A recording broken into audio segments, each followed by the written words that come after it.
বরবটি ভাজা। এই যে আলু বরবটি কেটে নিয়েছি এরকম ভাবে, এবার এটা দিয়ে দেব।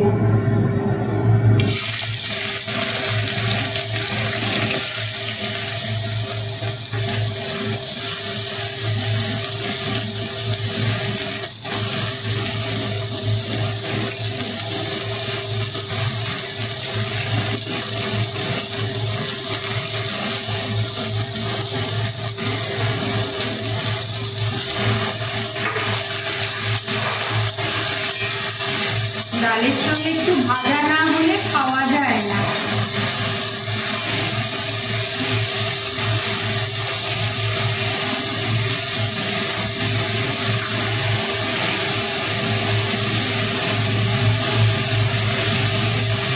একটু হলুদ দিয়ে দিলাম,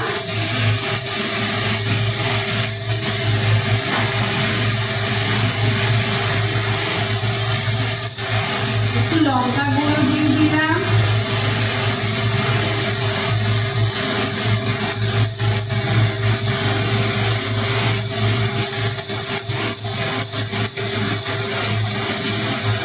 স্বাদ মতো একটু নুন। ব্যাস এই মশলা। এবার ভেজে নেব এটা।